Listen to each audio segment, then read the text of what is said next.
I simply can't get through the newscast tonight, and I hope you understand. Hello, Immortal News family, and welcome back to our channel. In the last 24 hours, we have received the somber news of the passing of extraordinary talents, and today's episode is dedicated to honoring their memory. Before we start, we kindly ask for your support. If this video or the legacies of these remarkable individuals have touched your life, please consider giving this video a thumbs up as a sign of respect and remembrance. Thank you. Oh, welcome to my love affair with the movies. How they seduced me, enchanted me. Number 8. Alan Rachins, celebrated for his standout roles on LA Law and Dharma and Greg, brought to life two vastly different characters that showcased his exceptional range. As Douglas Brackman Jr., the pompous yet endearing law partner on LA Law, Rachins captivated audiences and earned Emmy and Golden Globe nominations. Later, he portrayed Larry Finkelstein, the free-spirited father on Dharma and Greg, a role that highlighted his comedic timing and ability to embrace eccentricity. These iconic roles cemented Rachins as a versatile talent who could navigate both drama and comedy with finesse. Born on October 3, 1942 in Cambridge, Massachusetts, Rachins was drawn to the arts from a young age, especially after his mother's passing when he was just 11. He began studying acting in New York, eventually landing a role in the avant-garde musical revue O Calcutta. Rachins later enrolled in the American Film Institute's writing and directing programs, where he collaborated with legendary filmmaker Arthur Penn and wrote for television series like Hill Street Blues and The Fall Guy. Rachins' career was a journey through multiple mediums. From stage performances to writing, he consistently sought new ways to connect with audiences. His marriage to actress Joanna Frank in 1978 marked a personal and professional partnership. They even shared screen time as an on-screen couple in LA Law. Alan Rachins passed away on November 2, 2024, at age 82, leaving behind his wife and their son Robert. His legacy lives on through roles that brought joy, depth, and humor to millions. Tributes to Alan Rachins.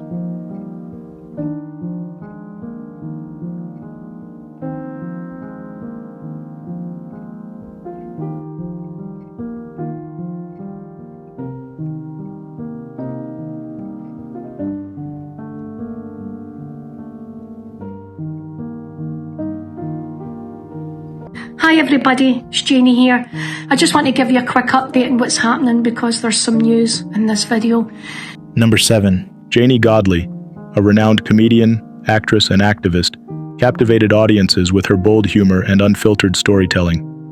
Born on January 20, 1961, in Glasgow's East End, Godley grew up amidst adversity, experiences that would later fuel her sharp, fearless comedy. Her rise began in 1994 when she first took to the stand-up stage, soon winning awards at international comedy festivals and securing a place in British television and film, with notable roles on Have I Got News for You, River City, and the film Wild Rose. Her autobiography, Handstands in the Dark, became a bestseller, revealing her journey from a challenging upbringing to the spotlight. Godley became widely celebrated for her satirical voiceover videos, which endeared her to audiences across the globe. Her humor resonated deeply, and her work continued to entertain while addressing complex social issues. She was honored in 2023 with the Sir Billy Connolly Spirit of Glasgow Award, a testament to her profound impact on Scottish comedy. Her life was as vibrant off stage as on, managing a pub in Glasgow with her husband, Sean Story, and raising their daughter, Ashley Story, who followed in her mother's footsteps as a comedian. Known for her fierce advocacy on social issues, Godley was a passionate voice for causes such as transgender rights and Scottish independence, never shying away from speaking her truth. Janie Godley's fight with ovarian cancer, diagnosed in 2021, was met with characteristic courage, and she received an honorary degree from the University of Glasgow just days before her passing, on November 2, 2024, at 63.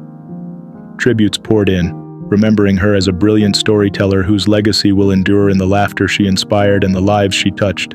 Tributes to Janie Godley.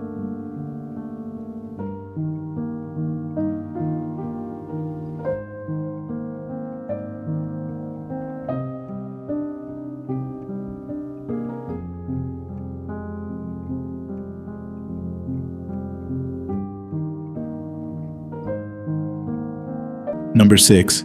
Daryl Jans, a legendary figure in Canadian broadcasting, spent over 60 years as a trusted voice, with 50 of those years dedicated to CTV Calgary. Born on January 28, 1941 in Maine Centre, Saskatchewan, Jans's love for news began early. While still young, he absorbed news alongside his father, and by grade 7, he was impressively knowledgeable about current affairs. Originally trained as a teacher, he taught briefly before beginning his broadcasting career at CFAM Radio in Altona, Manitoba. In 1973, Jans became a news anchor at CFCN TV, now CTV Calgary, a position he held until 2010. Known for his clear, steady reporting, he covered major events including Calgary's 1988 Winter Olympics and the 1984 Los Angeles Olympics. His talent for storytelling led him to host the popular weekly series Inspired, which celebrated remarkable Albertans, and later the talk show Legacy Makers on Yes TV, illustrating his dedication to the community and love for people's stories. Beyond his work in broadcasting, he also gave back to the industry as a broadcast journalism instructor at SAIT and Mount Royal College, shaping the next generation of journalists. Known for his warmth, kindness, and mentorship, Jans impacted many colleagues and viewers, including longtime co-anchor Barb Higgins, who recalls his incredible recall of historical details and how he made a positive difference in people's lives. Jans received numerous honors, including the Western Association of Broadcasters Hall of Fame Award and the City of Calgary Award for community activism. Darrel Jans passed away on November 2, 2024, at the age of 83, leaving a legacy as a dedicated journalist, mentor, and beloved figure in Alberta. Tributes to Darrel Jans.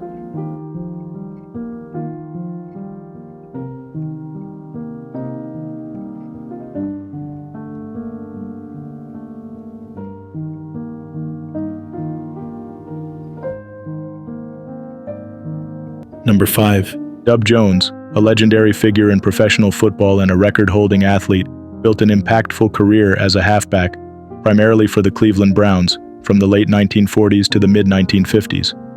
Known for his unique versatility on the field, he shared the NFL record for most touchdowns in a single game, 6, a feat that highlights his prowess as a dual threat in both running and receiving. Born on December 29, 1924, in Arcadia, Louisiana, Jones grew up in Ruston, where he excelled in multiple sports at Ruston High School. His athletic potential shone early, helping his team to win the state championship in his senior year. Jones's college football journey began at Louisiana State University and continued at Tulane University during World War II, under a U.S. Navy training program.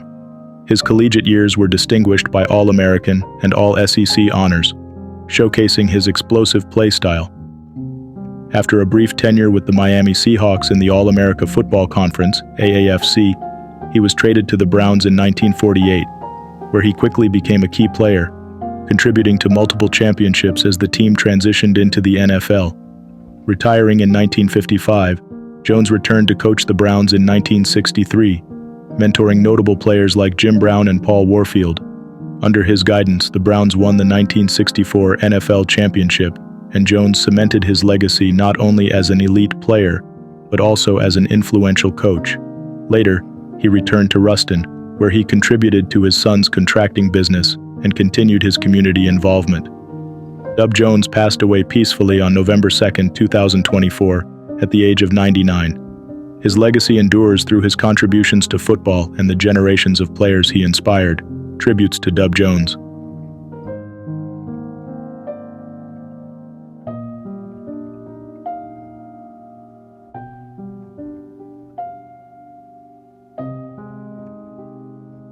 Number 4. Chuck Haytayan, a prominent figure in New Jersey politics, was best known for his influential tenure as Speaker of the New Jersey General Assembly during the economically turbulent James Florio Christine Todd Whitman era. Born on January 28, 1938, in the Bronx, Haytayan's political journey was rooted in a deep commitment to public service, inspired by his Armenian heritage and a drive to advocate for his community. After entering the General Assembly in 1982, he quickly rose to prominence, becoming a leader who championed tax reform, advocated for fiscal restraint, and positioned himself as a strong conservative voice during a time of economic uncertainty. One of the pivotal moments in Haytayan's career came in 1994, when he ran for a U.S. Senate seat against incumbent Frank Lautenberg. Although narrowly defeated with a 50% to 47% vote, Haytayan's campaign demonstrated his widespread appeal and dedication to his principles. Following this, he served as chairman of the New Jersey Republican State Committee from 1995 to 2001, solidifying his role as a key player in the state's Republican politics. Outside his legislative contributions, Haytayan's life was marked by resilience and resolve. He lived in Independence Township, New Jersey, where he remained a cherished community member and public servant. Despite facing challenges, including a high-profile legal dispute in 1996, he continued to prioritize his commitment to public duty and remained a respected figure in New Jersey's political landscape. Chuck Haytayan passed away at the age of 86. His legacy is reflected in his substantial impact on New Jersey's political evolution, especially during a critical period of state reform. Tributes to Chuck Haytayan.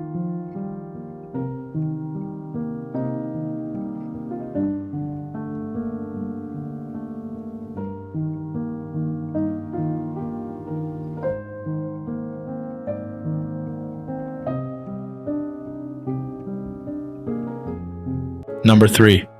Fay Marls, a trailblazer in social equity and education, devoted her career to advancing equal opportunity in Australia. Born on January 3, 1926 in Melbourne, Marls was deeply influenced by her father's commitment to service as a World War I veteran. Educated at Wrighton Girls' School, she went on to graduate from the University of Melbourne with a Bachelor of Arts and Diploma of Social Work in 1948, launching her career as a social worker in Queensland. After marrying Donald Marls in 1952, she was forced to leave her position due to the marriage bar, which profoundly impacted her dedication to fighting discrimination. In 1977, Marls was appointed as Victoria's first Commissioner of Equal Opportunity. Through her role, she led initiatives to address workplace discrimination and gender equality, championing the rights of women and minorities. One of her landmark achievements was supporting pilot Deborah Laurie's case against Ansett Australia, which reached the High Court, marking a significant win for gender equality in aviation. Her influence extended beyond her commission tenure, as she founded Fay Marls and Associates to consult on equal opportunity and anti-discrimination policies. Marls joined the University of Melbourne Council in 1984, and later became the institution's first female chancellor in 2001. As chancellor, she pioneered efforts to increase Indigenous Australian graduation rates, and was instrumental in establishing the Koori Education Centre. She also advocated for women's participation in academic governance and encouraged international alumni involvement. A respected public servant, Marls was awarded the Member of the Order of Australia in 1986 and the Centenary Medal in 2001. Her enduring legacy includes the Fay Marls Scholarship, supporting Indigenous and disadvantaged students. Fay Marls passed away in Melbourne at the age of 98, leaving a lasting impact on social justice and education. Tributes to Fay Marls.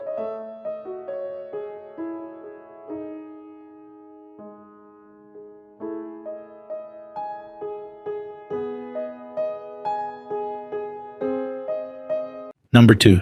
Michael Ruse, an influential philosopher of science, devoted his career to exploring the intersections of biology, science, and religion.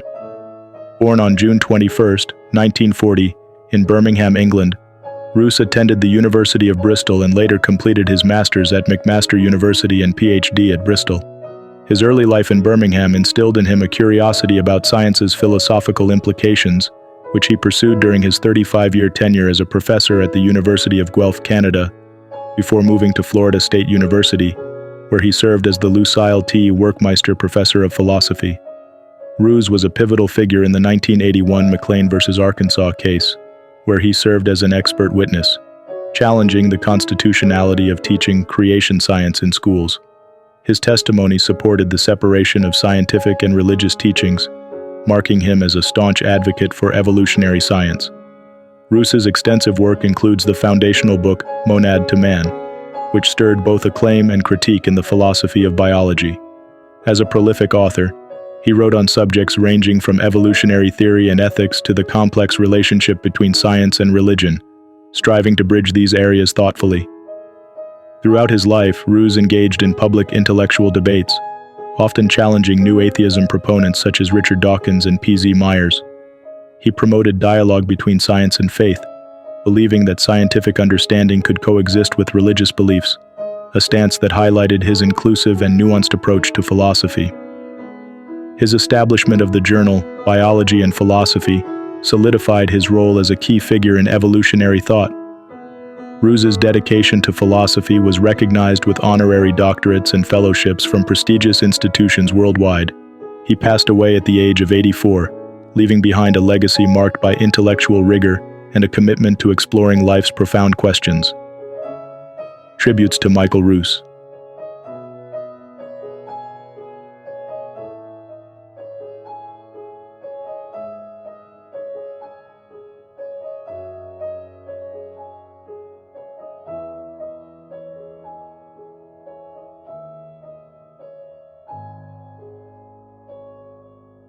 What's trending on the internet? News 1. The world's largest crocodile in captivity, Cassius, has passed away at his longtime home in Australia's Marineland, Melanesia. Cassius, a saltwater crocodile measuring nearly 5.5 meters, 18 feet, and weighing almost a ton, was estimated to be at least 110 years old. Originally captured in the 1980s after being known to hunt cattle and occasionally clash with boat propellers, Cassius had called Green Island in Queensland's Great Barrier Reef his home for nearly 4 decades. In 2011, Cassius earned the Guinness World Record as the largest crocodile in captivity, making him a major attraction for visitors from around the world. His caretaker and close friend, George Craig, bought him in 1987, and they shared a unique bond that spanned 37 years. The Marineland Melanesia crocodile habitat shared the sad news, calling Cassius a cherished member of our family and expressing their gratitude to everyone who visited him. Recently, George relocated to Cairns, and the sanctuary noted that Cassius's health began to decline soon after. He was very old, beyond the years of a wild croc, they added. Marineland Melanesia also announced that it might operate at limited capacity over the coming days as they adjust to the loss of their iconic resident. News 2. A Texas news anchor became emotional on air while sharing the tragic news of her co-anchor's passing. Lindsay Liepman from NBC affiliate KCN-TV in Central Texas struggled through tears as she announced the sudden death of Chris Radcliffe, who died at age 51 on October 30th. "This is an incredibly sad day for our KCN family," Liepman began, speaking directly to viewers. "My co-anchor Chris Radcliffe died unexpectedly, and we received the news today. Chris sat in the chair right beside me, and he was the best. He was simply the best." Liepman's voice broke as she remembered Radcliffe, who had worked at the station for 22 years. "Funny, genuine, and smart. I looked forward to working with Chris every single night, and I think you all could tell at home," she said, expressing her deep appreciation for their time together on the news set. "We had fun here.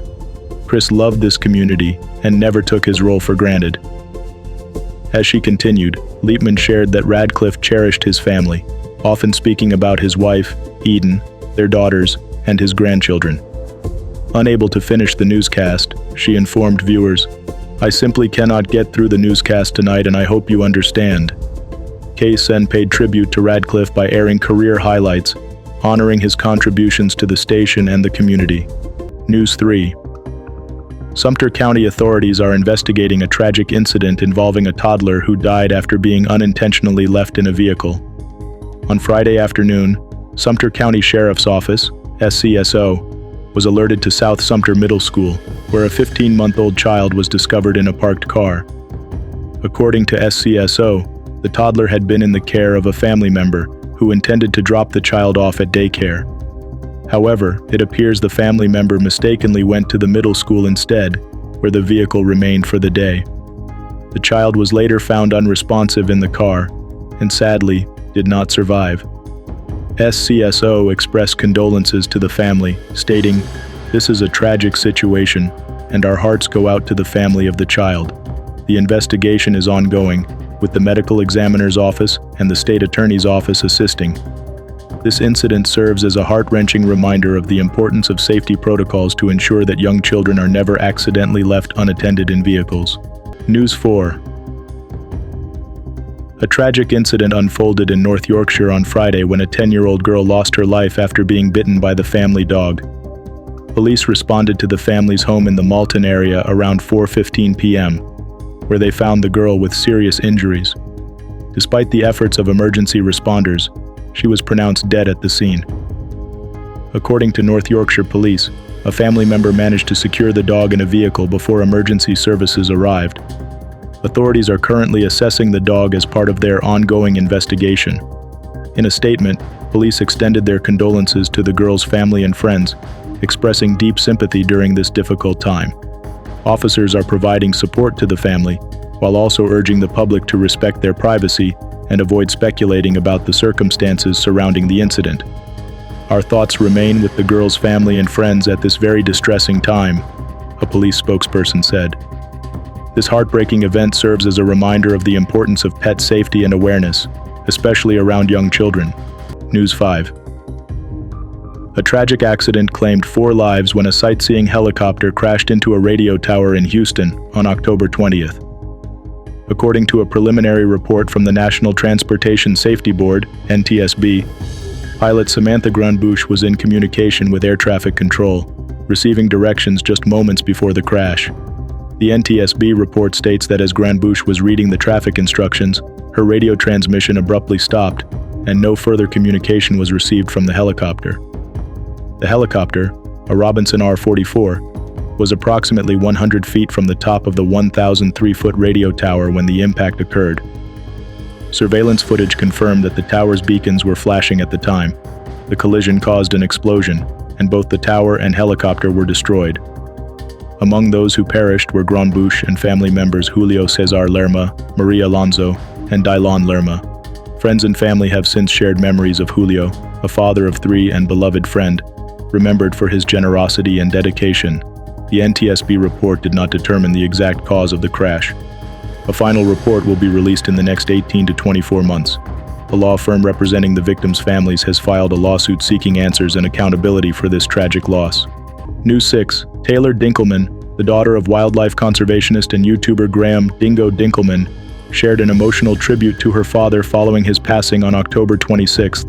Known as South Africa's Steve Irwin for his passion for wildlife, Dingo died a month after being bitten by a venomous snake. Taylor, 14, posted her heartfelt words on Instagram on October 31st, remembering her dad as her hero and role model. "Dad, you were my hero, and I couldn't have asked for a better father. Your kindness, laughter, and passion made you so special," Taylor wrote. She added that her dad always brightened up any room and filled her life with joy. Reflecting on their close bond, she shared how he made her feel safe and happy every day, even singing with her younger brother Rex every morning. Dingo's wife, Kirsty, also honored him with a tribute, describing how family was central to his life. She shared how their 3 children, Taylor, Maddie, and Rex, were an integral part of his conservation work and family-friendly YouTube channel, The Dinkelmans, which they had recently launched together. "We will always celebrate your incredible impact on our lives," Kirsty wrote, honoring Dingo's legacy of love, family, and dedication to wildlife. News 7. Tay Diggs is set to star in The Real Full Monty, a 2-hour live special dedicated to raising cancer awareness, and he says the experience has been even more profound than he anticipated.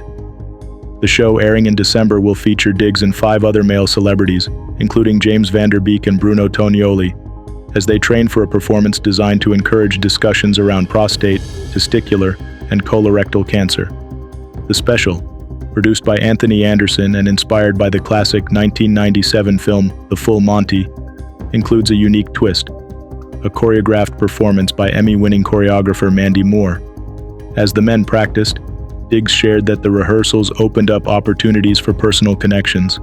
"We began sharing our stories about cancer, and it created a bond," he said, explaining how the experience became more meaningful than he ever expected. Alongside The Real Full Monty, Diggs recently partnered with Lysol for their Germ Zone activation at a college football event. This partnership aims to educate fans on air sanitization and promote healthy game day practices. As a father to a 15-year-old son, Diggs appreciates the importance of maintaining good health. "I'm older, and these things matter," he noted. The special promises to combine humor, brotherhood, and purpose, bringing attention to important health conversations. The real Full Monty is set to air in December on Fox. Number 1. Mirta Acuña de Barravale, a cornerstone of human rights advocacy, was a revered figure in Argentina, known for her tireless work with the mothers and grandmothers of the Plaza de Mayo. Born on July 15, 1925, she grew up witnessing the resilience of her community, a strength that would guide her through Argentina's darkest years. In 1976, following the Argentine coup, a brutal regime emerged, silencing thousands. When Barraval's pregnant daughter Ana Maria and son-in-law Julio Cesar were disappeared, Mirta learned her daughter had given birth in captivity, though she never found her granddaughter. Determined to seek justice, Barraval joined other mothers and relatives in 1977, gathering at the Plaza de Mayo in defiance of government oppression. Their courage sparked the foundation of the Mothers of the Plaza de Mayo, a group committed to shedding light on the atrocities of the dictatorship. Later that year, inspired by Alicia Zubaznabar, Barraval co-founded the Grandmothers of the Plaza de Mayo, expanding the mission to locate children who were born to the disappeared and illegally adopted. Though her daughter, son-in-law, and granddaughter remain missing, Barraval's efforts led to the recovery and reunification of many other families torn apart by the dictatorship. In 1986, internal divisions within the Mothers of the Plaza de Mayo saw Barraval join the founding line, focusing on peaceful resistance and preserving the integrity of their original mission. Her activism extended beyond Argentina's borders, highlighting her as a global symbol of maternal resilience and justice. Mirta Acuña de Barraval passed away on November 2, 2024, at 99, leaving a legacy of hope and the relentless pursuit of human rights. Tributes to Mirta Acuña de Barravale.